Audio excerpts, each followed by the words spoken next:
Madame, Monsieur, bonsoir et bienvenue aux 19h de ce 23 novembre à la une de l'actualité. Réunion du gouvernement présidée par le Premier ministre. Plusieurs projets de loi exposés à l'ordre du jour. Il est question entre autres de la protection et la préservation des terres de l'État, de l'organisation syndicale et du développement de la filière hydrogène.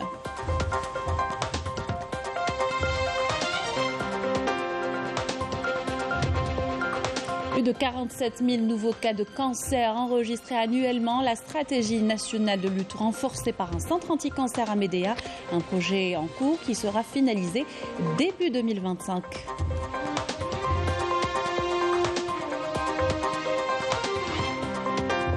Nous parlerons de la culture de l'olive à Mascara, sa conservation, une tradition, une histoire de famille. Et à Timimoun, pas moins de 200 variétés de dattes sont produites et commercialisées partout dans le pays. À Timimoun toujours, mais cette fois pour découvrir ces belles oasis, Sersour et sa riche histoire, sans oublier le Ahali, le chant traditionnel typique de la région. L'Enchanteresse nous ouvre ses portes, le temps d'un reportage. Bienvenue à tous, heureuse de vous retrouver. Je vous le disais en titre, le Premier ministre Ayman Ben Abdelrahman a présidé une réunion du gouvernement lors de laquelle plusieurs points ont été examinés. Le gouvernement a examiné un avant-projet de loi relative à la protection et la préservation des terres de l'État présenté par le ministre de la Justice, garde des Sceaux. Cet avant-projet initié sur instruction du président de la République prévoit notamment un nouveau dispositif juridique devant permettre de lutter efficacement contre la construction illicite réalisée sur les terres de l'État. Ce projet de texte sera examiné lors d'un prochain conseil des ministres. Le ministre du Travail et de l'Emploi a pour sa part présenté deux projets de texte législatifs. Le premier relatif aux organisations et l'exercice du droit syndical dans le cadre de la mise en œuvre des instructions du président de la République. Le deuxième est relatif à la prévention et au règlement des conflits collectifs de travail et à l'exercice du droit de grève. Le gouvernement a également entendu une communication du ministre de l'Énergie et des Mines autour de la feuille de route pour le développement de la filière hydrogène en Algérie. Elle vise notamment la diversification de l'approvisionnement énergétique, le renforcement de la sécurité énergétique, l'accélération de la transition énergétique et la réduction de l'empreinte carbone du pays. Puis le gouvernement a par la suite entendu une communication du ministre de la Pêche et des productions halieutiques. L'exposé a énuméré les principales actions réalisées depuis 2020 et a présenté une prospective par rapport aux objectifs 2023-2024. Il est à rappeler que le plan d'action du gouvernement dans son axe dédié au développement du secteur vise à accroître la production à l'horizon 2024 à 166 000 tonnes de produits halieutiques, dont 24 000 tonnes de poissons issus de l'aquaculture. Fin du communiqué de la réunion du gouvernement. Le ministre des Affaires étrangères de la communauté nationale à l'étranger prend part à Niamey à la réunion du Conseil exécutif de l'Union africaine. Elle est préparatoire au sommet extraordinaire sur l'industrialisation et la diversification économique en Afrique et la ZLECAf, prévu le 25 novembre. Ramtan Lamamra a mis en exergue l'expérience algérienne et a appelé à l'accélération du processus d'industrialisation de l'Afrique dans les secteurs clés. Et en marge des travaux du Conseil exécutif, le ministre des Affaires étrangères, Ramtan Lamamra, s'est entretenu avec l'ancien président du Niger, Mahamadou Issoufou, ainsi qu'avec nombre de ses homologues africains de l'Éthiopie, du Tchad, du Niger et du Zimbabwe et du Sénégal. Les entretiens ont porté sur les relations liant l'Algérie à ses pays amis et les perspectives de leur renforcement.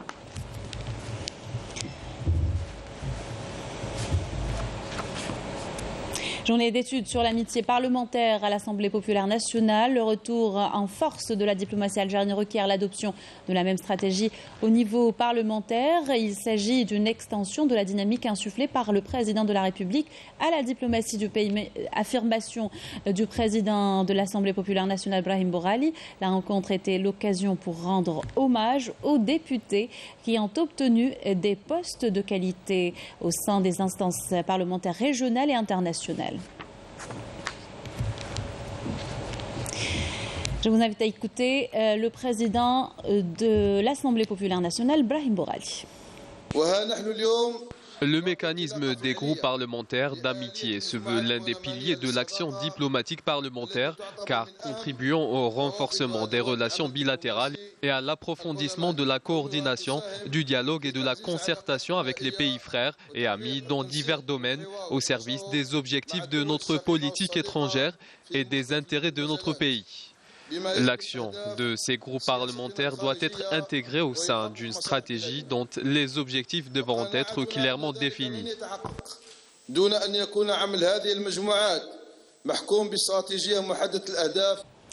Réseau national des registres du cancer, ouverture de la rencontre annuelle, la mise à jour des fichiers se poursuit. Afin d'optimiser la fiabilité des données, il est nécessaire d'élaborer une feuille de route, a affirmé le ministre de la Santé.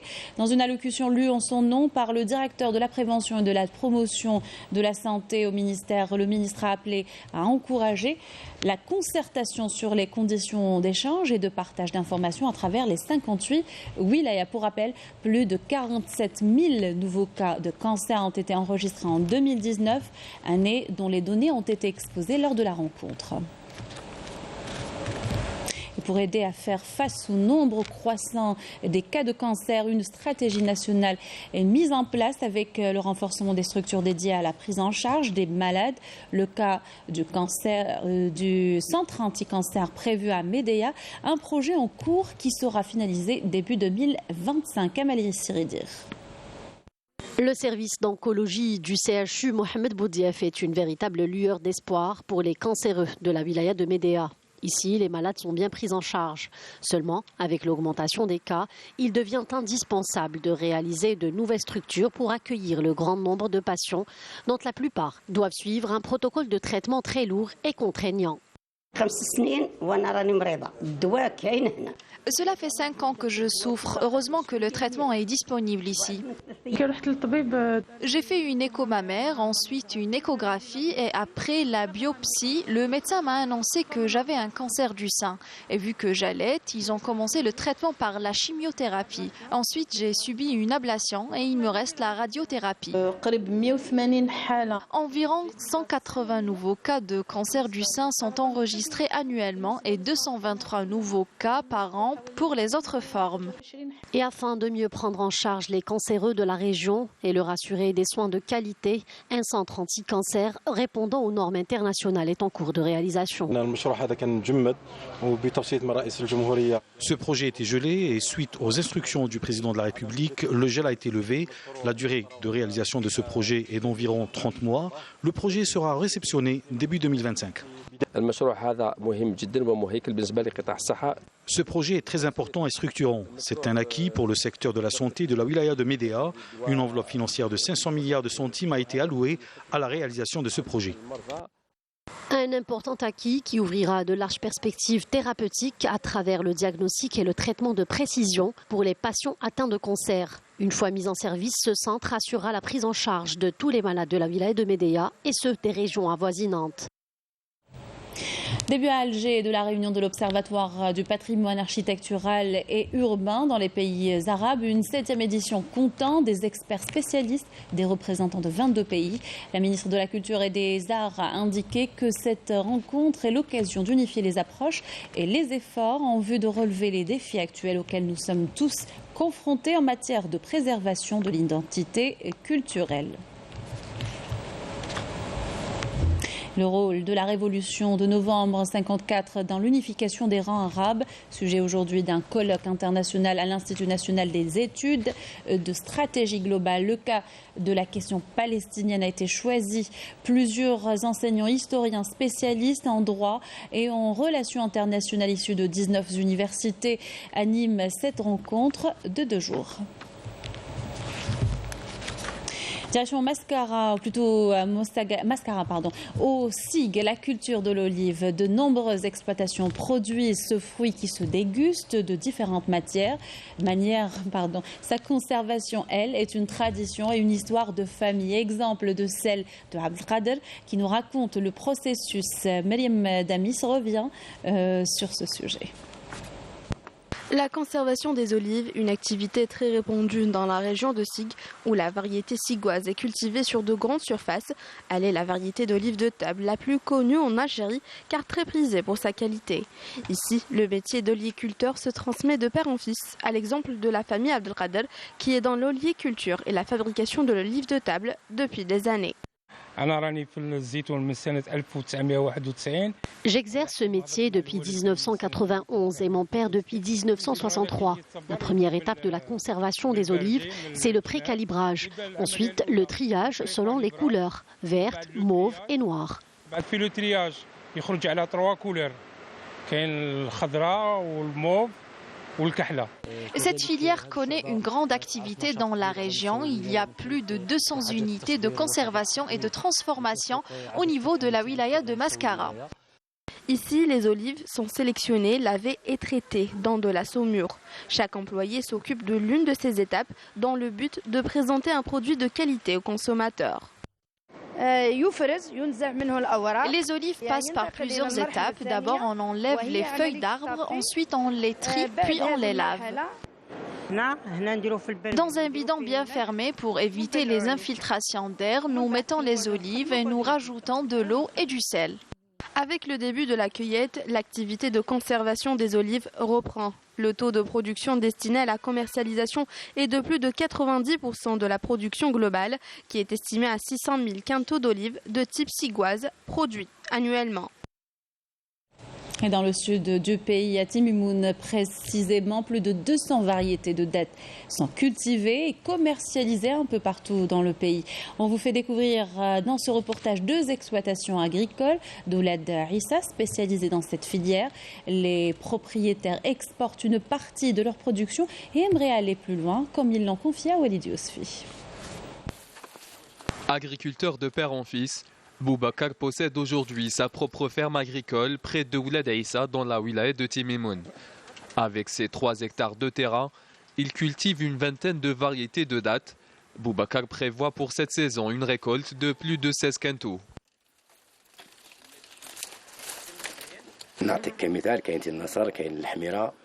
Nous avons plusieurs variétés de dattes, entre autres le Tinasser, la Hmira et la plus répandue, Taqarbouch.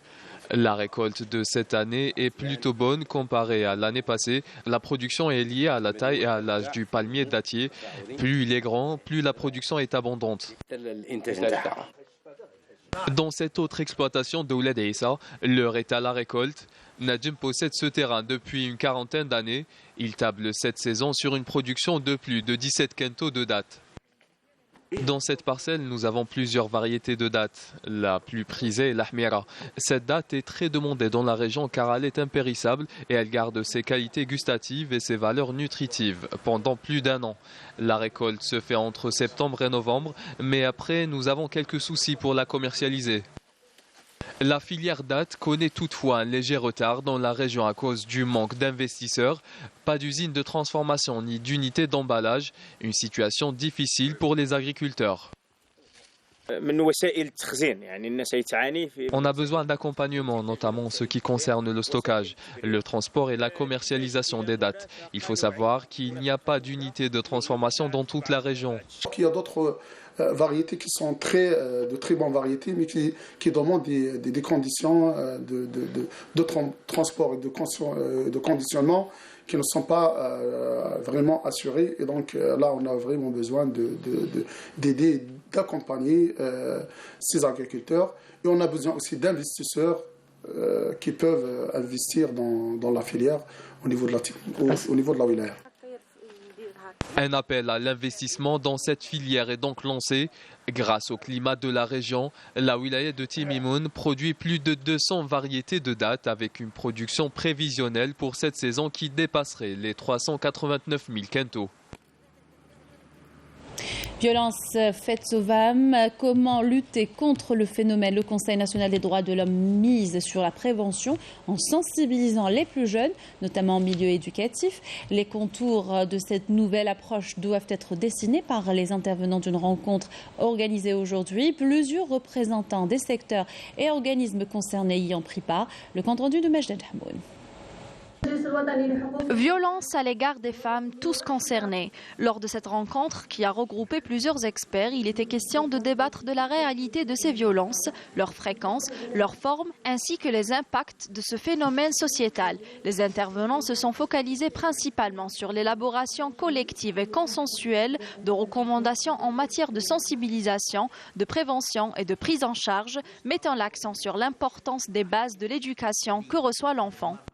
Dans le cadre de la campagne mondiale contre la violence contre les femmes, qui se déroule entre le 25 et le 10 décembre, Déclaration universelle des droits de l'homme, nous visons donc à ouvrir un débat sérieux sur la question qui a des dimensions à la fois, c'est-à-dire pratiques et dans un temps limité, mais aussi stratégiques et à moyen et à long terme.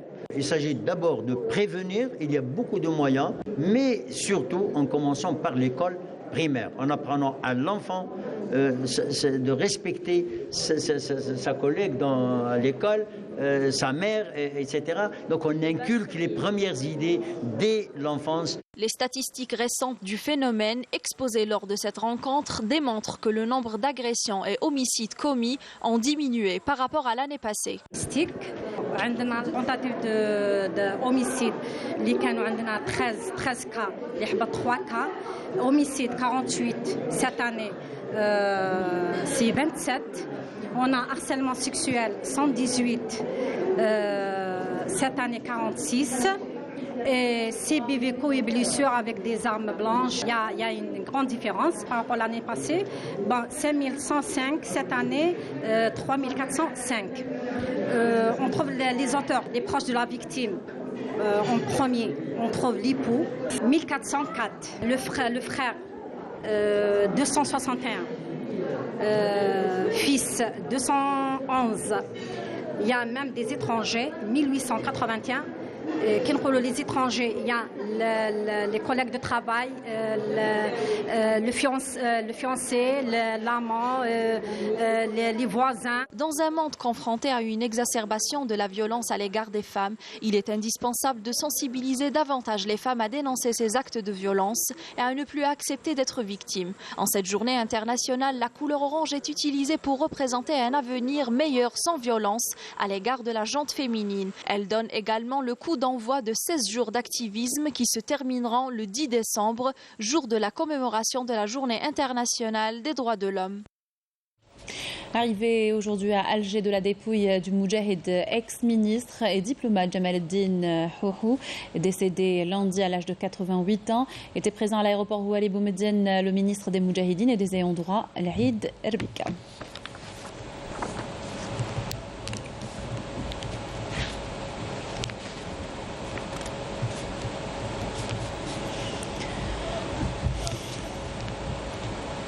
Ce bilan du ministère de la Défense nationale dans le cadre de la lutte contre la criminalité organisée et en continuité des efforts soutenus visant à contrecarrer le fléau du narcotrafic dans notre pays. Des détachements combinés de l'armée nationale populaire ont arrêté en coordination avec les différents services de sécurité lors d'exportations, d'opérations et exécutées à travers les régions militaires 50 narcotrafiquants et mis en échec des tentatives d'introduction d'immenses quantités de drogue provenant des frontières avec le Maroc, s'élevant à 14 quintaux et 50 kg de kiff traités, tandis qu'ils ont saisi 25 kg de cocaïne et de plus de 47 800 comprimés psychotropes. Dans le cadre de la lutte antiterroriste, le bilan du MDN fait état de l'arrestation par des détachements combinés de l'ANP de 7 éléments de soutien au groupe terroriste dans des opérations distinctes à travers le territoire national. À Tamanrasset, Bojbedi Mourtar, Ingezem, Janet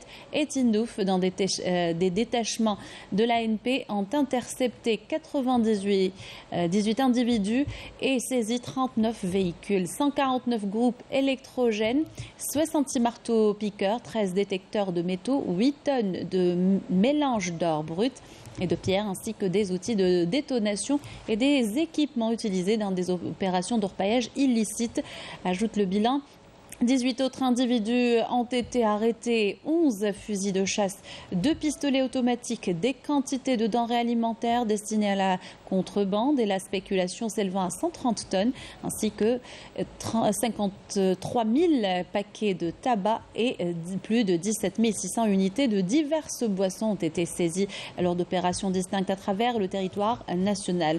Dans le même contexte, les gardes frontières ont déjoué, en coordination avec les services de la gendarmerie nationale, les tentatives ou des tentatives de contrebande de grandes quantités de carburant s'élevant à plus de 27 000 litres à Tébessès, au Qahras, à Tarf, Taman Rasset, alors que 123 immigrants clandestins de différentes nationalités ont été arrêtés à travers le territoire national. Ces résultats de qualité reflètent le haut professionnalisme, la vigilance et la disponibilité permanente de nos forces armées à travers tout le territoire national. L'intergroupe parlementaire européen de solidarité avec le peuple sahraoui se réunit à Strasbourg. Un exposé a été présenté par le représentant du Front Polisario en Europe et l'Union européenne Obi Bouchraya Bachir sur les derniers développements du conflit. Il a été question notamment de la poursuite de la guerre et l'échec du Conseil de sécurité à traiter la situation grave sur le terrain. La rencontre s'est tenue en marge de la session plénière du Parlement européen. À l'étranger, toujours un enfant palestinien tué dans la nuit de mardi à mercredi par des tirs de l'armée sioniste à Naplouse, en Cisjordanie occupée. Ahmed Amjad Shihadeh, âgé de 16 ans, a succombé alors que 23 autres ont été blessés lors de l'incursion sioniste. Par ailleurs, les démolitions des maisons et bâtiments palestiniens se poursuivent. La dernière en date concerne une école primaire à El Khalil, une manière d'expulser les Palestiniens de leur terre. D'ailleurs, une trentaine de familles d'un quartier d'Al-Quds Est ont reçu un avis d'expulsion alors qu'un document montre que le terrain leur appartient. Retour dans le pays pour parler thérapie à l'aide d'activités manuelles. Au-delà d'être un passe-temps, il s'agit de vrais antidotes contre le stress et l'anxiété. Un médecin à Alger l'a découvert durant la pandémie, la période de pandémie, lors de sa tentative de remplir son temps. Depuis, elle confectionne des bijoux et conseille de le faire. Reportage de Jazia Bayou. C'est dans son cabinet de consultation que la psychologue Raja Al-Arbi pratique sa propre passion, la fabrication de bijoux. Une passion qu'elle vit pleinement depuis 2 ans. C'est la période de Corona, c'était stressant. Le cabinet il était fermé pendant 6 mois. Fin de la durée, j'ai profité de l'occasion, des formations online. En بعد كي حبست كورونا j'ai fait une formation présentielle. زدت تعلمت d'autres techniques وين تماك اللي فريمون بديت في لي بيجو بديت نخدمها وبديت اوسي ثاني كنعلمها لي gens. Raja Al-Arbi a tenté de joindre sa passion à sa vie professionnelle en proposant à ses patients des formations de fabrication de bijoux comme moyen de thérapie. Il y a beaucoup, plusieurs techniques de thérapie à part la psychologie, c'est le dessin, la musique, le théâtre. C'est les bijoux techniques. La thérapie. J'ai conseillé mes patients. Je l'ai proposé pour mes patients. Je former les gens à faire. Plus qu'une passion, la confection de bijoux représente pour bon nombre de personnes une bonne thérapie et un bon moment de plaisir et de partage. On retourne à Timimoun cette fois à la découverte de ces belles oasis, Sersour et sa riche histoire, sans oublier le Ahalil, le chant traditionnel typique de la région. L'enchanteresse nous ouvre ses portes le temps de ce reportage de Walid Yousfi. Timimoun, une ville millénaire qui nous fait voyager à travers le temps avec Sersour, son architecture, ses traditions et surtout l'hospitalité légendaire de ses habitants. Surnommée l'oasis rouge à cause de la couleur dominante de ses bâtisses, Timimoun promet d'offrir un voyage hors du temps à ses visiteurs, un trésor à découvrir à tout prix. Ce qui m'attire à Timimoun, c'est précisément le caractère vivant de la culture traditionnelle qui est encore pratiquée. Ce n'est pas simplement un musée, c'est une culture vivante, en particulier les genres musicaux, le halil, le taberrat, les ziyaras, les fêtes dévotives en hommage des saints. Je profite de ma connaissance de la région depuis plusieurs dizaines d'années pour faire découvrir les diverses variétés et joies de la région, richesses de la région, à des amis. Abdelhadi est un globe-trotteur tombé amoureux de cette ville il y a une quarantaine d'années.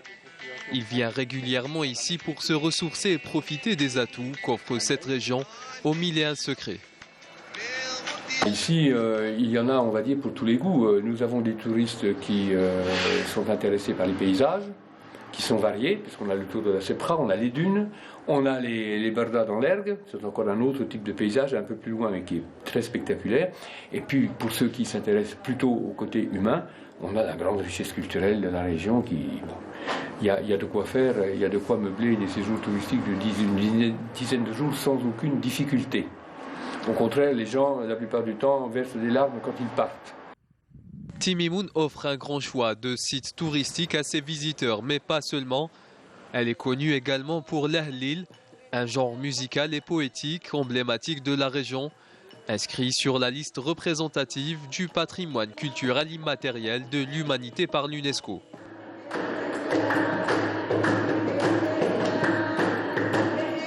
Il y a plusieurs circuits, donc j'ai l'idée que Timimoun est très riche en sites.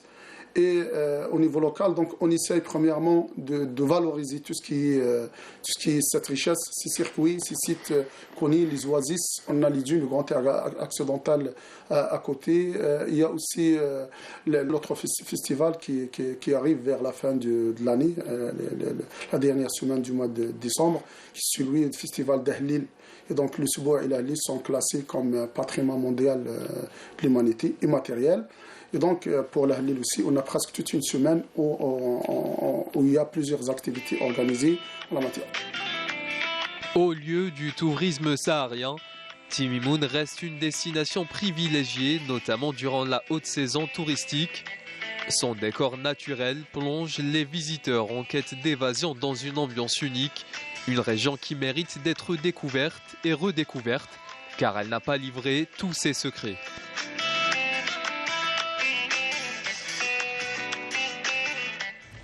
Un mot de sport pour finir et Coupe du monde de football au Qatar. On a joué pour le compte de la 4e journée. En début d'après-midi, le Japon a créé la surprise en battant l'Allemagne 2-1. Et il y a quelques instants, l'Espagne a atomisé le Costa Rica 7-0. L'écart le plus large depuis le début de la compétition. Et dans moins d'une heure, à 20h, débutera la dernière rencontre de la journée. Les Diables Rouges belges affronteront le Canada. C'était là la dernière information de notre journal. Merci de l'avoir suivi. Excellente soirée sur Canal Algérie.